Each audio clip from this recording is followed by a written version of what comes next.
명석이와 함께 명석해지는 시간 명석한 알고리즘 시작합니다. 오늘도 어김없이 3주째 미국의 은행 불안 사태 불가피하게 준비를 하게 됐습니다.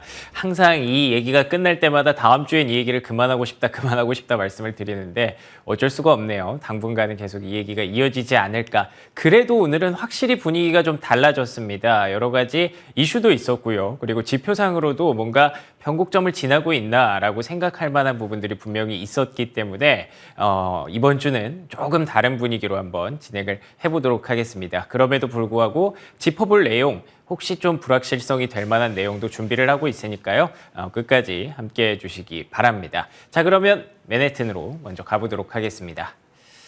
자, 일단 어제부터 많은 분들이 접하셨을 그 내용인데요. SVB가 새 주인을 찾았습니다. 급한 불은 하나 엄청 큰 불을 하나 끄게 됐죠. 물론 여기서 끝은 아닙니다만 퍼스트 시티즌스라는 은행이 원래부터 이렇게 좀 파산한 은행들을 흔히 표현하는 줍줍해서 성장한 그런 은행이라고 하더라고요. 2008년도에도 무려 20개의 은행을 가져갔었다고 하는데 그렇기 때문에 서로 니즈도 잘 맞고 잘 만난 그런 결과가 되지 않았나 싶습니다. 하지만 이게 완전히 불을 진화했다라고 표현할 수 없는 이유, 저희는 크레딧 스위스의 인수 과정에서 무언가를 확인했던 적이 있기 때문이죠. 지난 주말에 있었던 일이었습니다. 시장을 좀 깜짝 놀라게 했던 유럽의 독일에 있는 은행이죠. 도이체방크의 CDS 프리미엄이 급격하게 높아졌습니다. 220포인트까지 갔던 것으로 제가 기억을 하고 있는데요. CDS 프리미엄을 여기서 설명하려면 이 시간을 다 할애해야 되기 때문에 핵심을 말씀드리자면 간단히 말해서 도이체방크에 대해서 부도 위험을 느끼는 투자자들이 증가했다 정도로 보시면 되는 겁니다. 특히나 최근 들어서 더 급격하게 늘어나고 있다는 점이 가장 큰 문제로 지적이 되고 있죠. 특히 최근 들어서 이 문제가 되는 이유가 무엇일까요? 앞서 말씀드린 것처럼 크레딧 스위스 인수 과정이 굉장히 원활하고 빠르게 진행된 것처럼 보입니다만 이 마지막 줄에 보이시는 잘 안 보이시겠지만 2,750억 유로의 유럽 신종자본증권 시장에 대한 투자자들의 우려가 확산됐다라는 부분이 계속 뒷맛을 좀 개운치 않게 만들었거든요. 이 유럽 신종자본증권 그리고 우리가 흔히 코코본드라고 얘기하는 그 부분이 계속해서 문제를 자극하고 있습니다. 코코본드가 뭐냐면 그러니까 그 영어인데요. 코와 코 두 가지가 있어서 코코본드라고 하는 거고 우리말로 말씀드릴게요. 조건부 전환사채입니다. 채권은 채권인데 어떤 조건에 따라서 그 채권이 주식으로 전환될 수 있는 조건이 생기는 거죠. 당연히 그 조건은 아마도 이 코코본드를 발행한 은행이 돈이 필요할 때 혹은 자금이 부족할 때 이럴 때일 것으로 생각이 되는데 예를 들어 볼게요. 어떤 은행이 조금 위기에 빠져서 돈이 좀 부족하다고 가정을 했을 때 그 은행이 갑자기 유상증자를 한다거나 일반주를 뭔가 분할을 한다거나 이런 이슈가 터진다면 그 은행에 대한 위험도가 굉장히 커지겠죠. 투자자들이 느끼는 리스크도 커질 거고요. 그렇기 때문에 은행들은 다양한 방식으로 맨 앞에 있는 그 보통주뿐만 아니라 다양한 채권을 발행해서 벽을 좀 세워놓는 겁니다. 그 중에서 가장 높은 티어, 에디셔널 티어 1인 AT1의 코코본드가 있는 건데 이 부분이 이번에 크레딧 스위스가 UBS에 인수되는 과정에서 상각이 됐습니다. 그러니까 아예 버렸다는 거죠. 스위스 금융당국에서도 좀 급했을 겁니다. 이 크레딧 스위스를 가만히 두면 정말 큰일이 날 것 같은데 누가 가져가야 될까? 그래서 UBS를 찾은 건데 UBS 입장에서는 이런 부실은행을 우리가 안고 갔다가 UBS의 부실이 갑자기 커지는 그런 경우가 발생할 수 있었기 때문에 무언가는 좀 딜을 했어야겠죠. 너무 비싸게 인수하는 거 아니냐? 이거 좀 깎아달라 이런 부분들이 있었을 텐데 이미 보통주의 주식은 그때 당시에 크레딧 스위스 주가 휴지 거의 바닥으로 떨어져 있었습니다. 그렇기 때문에 그걸 어떻게 변환하거나 전환할 방법은 없었고 결국에는 어쩔 수 없다. AT1 이게 좀 희생을 하자라고 해서 이걸 아예 버리고 인수를 시킨 건데 그렇게 되면 AT1에 투자한 투자자들은 나름대로 은행이 발행한 채권이기 때문에 안정적이라고 생각했다가 이게 갑자기 내 돈이 휴지 조각이 되니까 이때부터는 이 문제가 조금씩 불거지기 시작했던 거죠. 그래서 이 코코본드의 비중이 높거나 불안불안한 펀더멘털을 갖고 있는 은행들이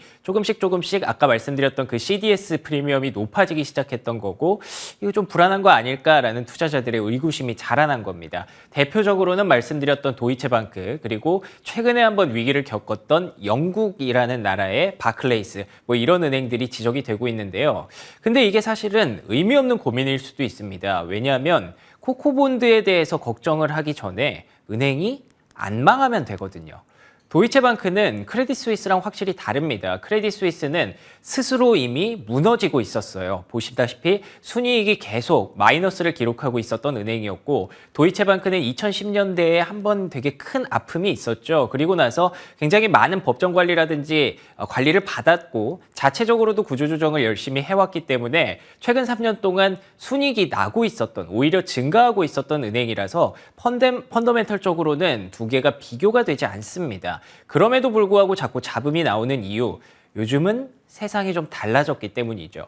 SVB가 무려 40년 동안 지속이 됐었는데 망하는 시간은 36시간에 불과했다고 합니다. 요즘에 스마트폰 폰뱅킹이 워낙에 활성화돼 있다 보니까 야, 이 은행이 좀 불안하대라고 하면 그래? 그럼 다른 은행으로 돈을 옮겨야지. 이게 굉장히 쉬워졌잖아요. 그래서 뱅크런도 예상할 수 없는 속도로 빨리 일어날 수 있다고 하는데 혹시라도 뭐 도이체방크가 불안하대라고 하면 그런 일이 일어날 수도 있기 때문에 그래서 더 금융당국이 조금 더 빠르게 5분 대기조처럼 작동을 하고 있는 것 같기도 하고요. 이런 위기들도 있고 그리고 추가적으로 최근에 미국에서 지방은행들이 계속 문제로 지적되고 있는 부분이 바로 이 중소형 은행들의 상업용 부동산 대출 비중이 높다는 점이거든요. 미국에서도 이걸 가장 경계하고 있는 부분이고 부동산으로 이 은행 불안이 옮겨갔을 경우에 이거 정말 큰일 난다라고 생각해서 더 빠르게 움직이는 건데 도이체방크가 이쪽의 비중이 조금 높다고 합니다. 미국 상업용 부동산 부동산 비중이요.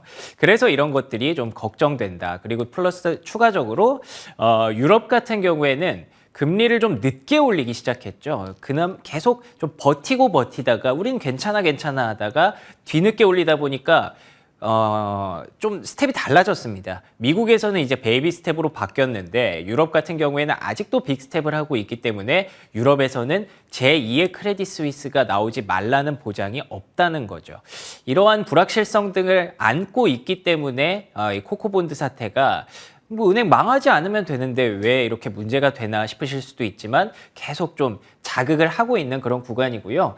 지금 다시 말씀드리면 이렇기 때문에 아까 말씀드린 대로 금융당국의 반응도 대처도 조금 더 급하고 빠르게 나오고 있는 상황이고 투자자들도 조금은 스마트하게 이렇게 중소형 은행에서 대형 은행으로 머니무브를 하고 있는 구간이기 때문에 문제를 계속 삼으면 문제가 되는, 문제가 없어 보이는 은행인데도 얘네 불안하지 않아? 라고 생각하면 이제 문제가 될 수 있는 그런 국면이, 그런 마치 살얼음판 같은 국면이 지속되고 있다고 봐야 될 것 같습니다. 그치만 제가 앞서서 말씀드린 것처럼 분위기가 조금씩 개선되고 있는 건 사실입니다. 이렇게 대형은행으로 급격하게 나타나던 머니무브도 보시다시피 슬로우되고 있다라는 표현들이 나타나고 있죠.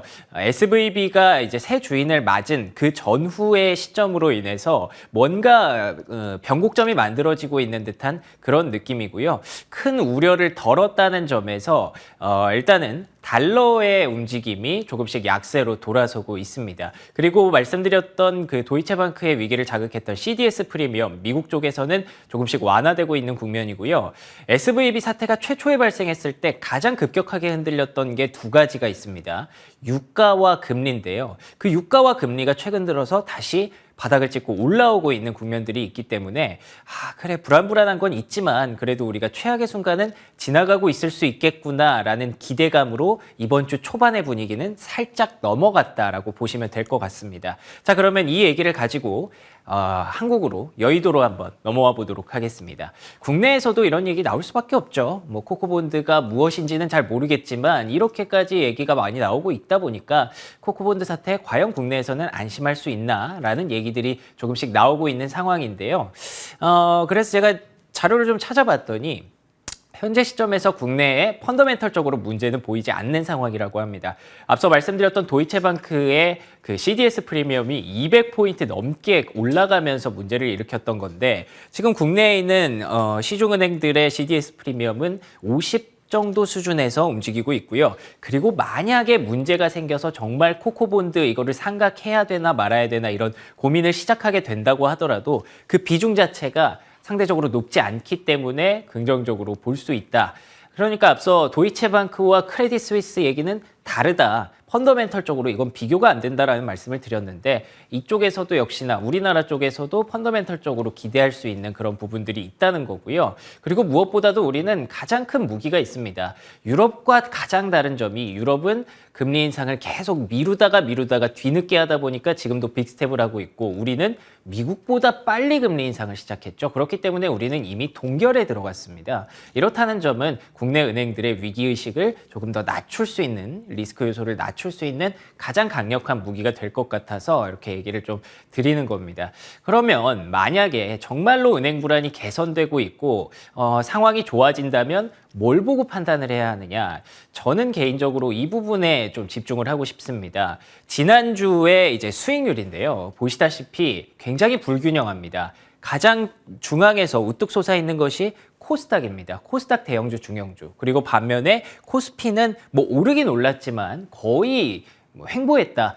답답하다라는 모습을 여러분들도 아마 느끼고 계실 텐데 코스피가 이렇게 답답한 흐름을 말씀드리면 외국인들의 수급이 결국 유입되고 있지 않기 때문에 연초에 비해서 굉장히 소극적이기 때문에 이럴 수밖에 없는 상황이고요. 결국 외국인 수급이 개선되려면 앞서 알고리즘으로 짜드렸던 그런 내용들이 다 개선이 되고 불확실성이 완화되고 그럴 때 이제 코스피에 대한 투자 심리도 개선되지 않겠습니까? 남아있는 수급들이 개인 투자자들이 정말 코스피가 재미없으니까 코스닥으로 몰려가서 지금 이런 상황이 발생했는데 이 상황이 역전되기 시작한다면 그때부터는 뭔가 조금 달라지겠죠. 그리고 그것이 어제 조금씩 확인이 됐던 그런 부분들이 분명히 있었죠. 경기 민감주와 유가 관련주들이 조금씩 올라오고 코스닥과 코스피의 수익률이 역전되는 어제 하루의 현상으로 판단하기는 어렵겠지만 뭐 코스닥이 저번 주에 이 전 세계적인 지수 통틀어서 거의 1위를 차지했더라고요. 이거는 분명히 불균형이 있다는 부분이 있기 때문에